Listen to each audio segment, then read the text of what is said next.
Hello everyone. So we are going to start the part 2 of the evaporation. So till now we have discussed the different definition of the process of evaporation as well as the factors, right? So now we are going to discuss regarding the types of evaporator which are employed in the pharmaceutical engineering processes. Moreover, we are going to discuss two of the evaporators and some other issues. So let's start. So the thing is that the evaporation under the reduced pressure, why we prefer this. So evaporation under reduced pressure means the evaporation which is taking place at a reduced pressure. So at the reduced pressure, the rate of evaporation it always increases. At reduced pressure, when the pressure, atmospheric pressure is less, the rate of evaporation it always increases, right?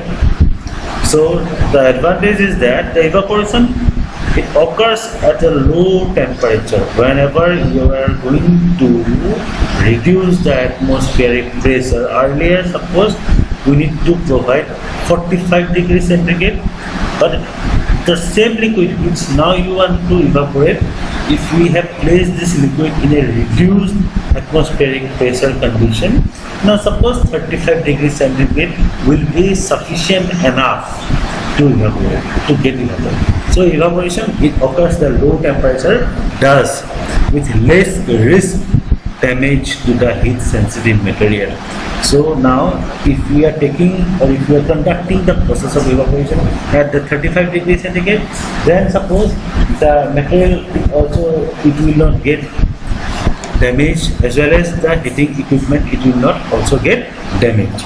Moreover, a lower operating temperature gives higher temperature gradient. Now suppose there are two temperature gradients. One is the temperature of the liquid initially. Suppose initially it was cooled, right? Then you are going to heat it, right? So definitely it will give a higher temperature gradient and without the need of excess steam pressure. So in such cases we don't need high amount of the steam pressures to be used for the process of the evaporation. The lower the operating temperature, the lower the steam pressure that can be used. Thus the process will become efficient. So evaporation is always suggested to be used at a reduced pressure. So what are the equipments which are used for the evaporation? So basically the evaporators use heating medium in jacket. This is a type 1. So example is your steam jacketed kettle. This is an example of evaporator with heating medium in jacket. Next we have evaporator with tube placed horizontally. We are going to discuss this in the coming slides. That is, example is horizontal tube evaporator. Then evaporators with tube placed vertically. That is the vertical tube evaporator. Then we have the evaporators with short tube. Then example of evaporator with short tube, just like your single effect evaporator. Example, your short tube vertical evaporator, short tube vertical evaporator with propeller, basket type evaporator, right? Then we have multiple effect evaporator. Example, your triple effect evaporator. Then we have evaporators with long tubes. Here we will have the evaporators with natural circulation. Natural circulation means the liquid which is supposed to get evaporated, it will move naturally without the help of a pump, right? Example is your climbing film evaporator or falling film evaporator. Next we have evaporators with forced circulation. So here we are going to use the forced circulation evaporator, means a pump will be used. Next one, it is your natural circulation evaporator. So in the natural circulation evaporator again we see we have the evaporating fans which are used in our household activity also, right? The evaporating steels, the short tube evaporator. Next one, it is the forced circulation evaporator. So here we are going to have different types. Then we have the film evaporators. In the film evaporators we have different types. Number one, it is the whipped film evaporator or wiped film evaporator. Next one, it is a long tube evaporator. Then we are going to have the climbing film evaporator, the falling film evaporator. So let's discuss the horizontal tube evaporator. So how it looks like. So here I am showing you how it looks like. So this is a horizontal tube evaporator. This is the chamber. It is having two dome-like structure. The steam will be injected through this channel or through this inlet. These are the pipes. Here the steam will be fed, right? This steam will generate the heat.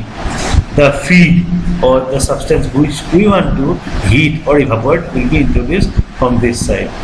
The remaining vapors which get lost in the form of vapor will escape out from this side, and the other types, the steams which get condensed, it will come through this outlet, and the concentrate which we are going to get, it will come out from this space.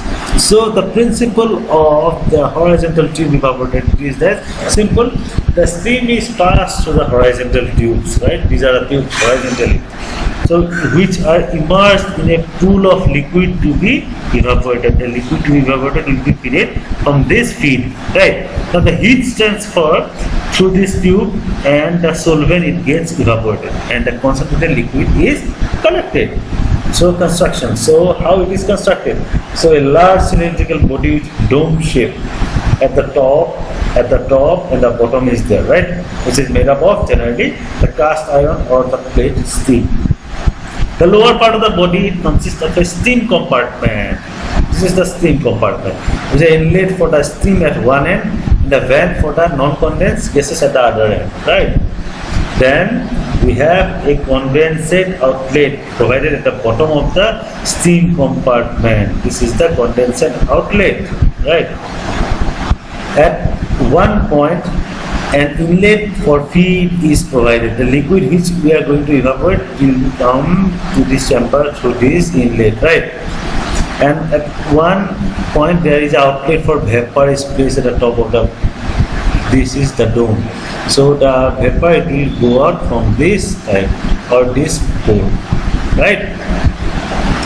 The another outlet for thick liquid means after concentration, once the water vapor is lost, the liquid will become thick. It will come out from the bottom of the body, right?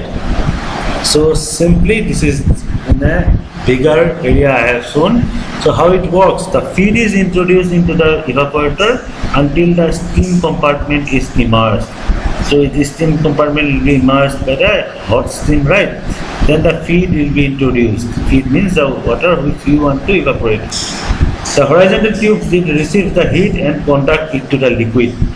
This liquid, in this liquid from this tube, the heat will be conducted, right? Now the feed or the liquid, it will absorb, and the solvent, it will get evaporated. It will come out, the vapor will come out from this outlet, right? So the concentrated liquid is collected at the bottom here. So use, it is best suited for the non-viscous solution. Example here, cascara extract. Advantage. So the cost per square meter of heating surface is very less in this. Disadvantage, it requires a large heating area. So you need to have more area to construct this type of evaporator. It is not suitable for heat sensitive material, for heat sensitive drug material, right? It is unsuitable for crystalline products. The next type, it is the vertical tube evaporator. It is similar to that only, earlier one only. In the horizontal tube, the tubes are in a horizontal position. Here the tube will be in a vertical position. Remaining all are same. The tubes are in the vertical position. So what is the principle? The liquid is passed through the vertical tubes, right? The steam is supplied from the outside tubes, right?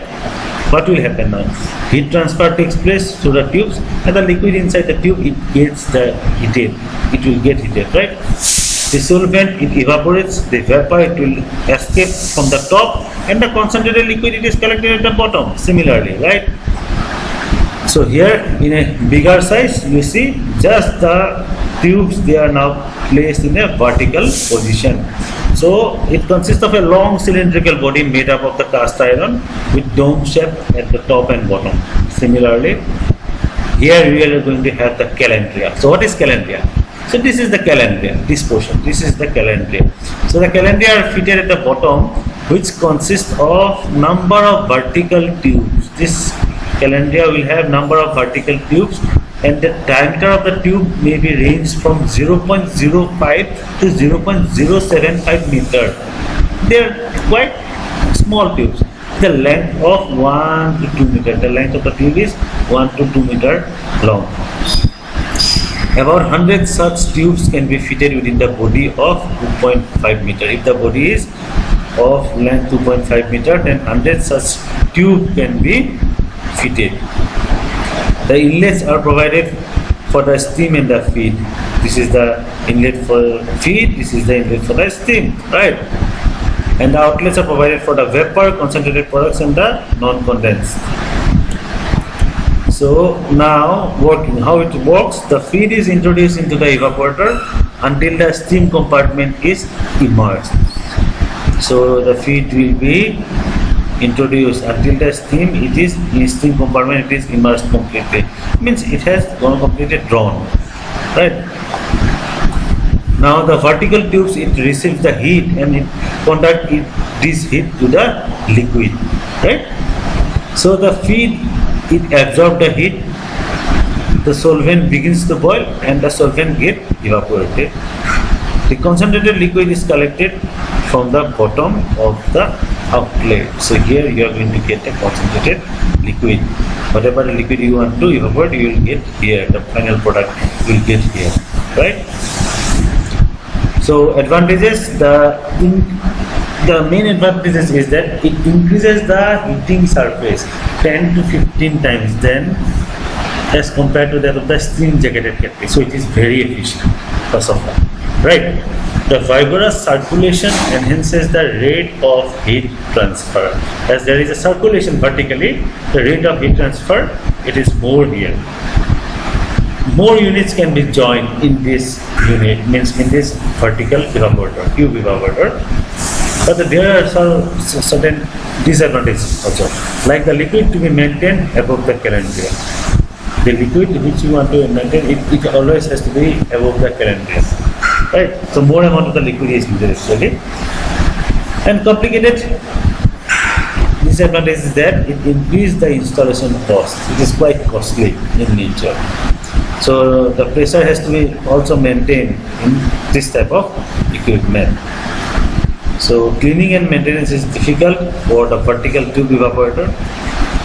And it is used in a manufacture of cascara extract, sugar, concentrated syrup, salt, solution, caustic soda, etc. Thank you everyone for your patient sharing. If you like the video, just press the like icon.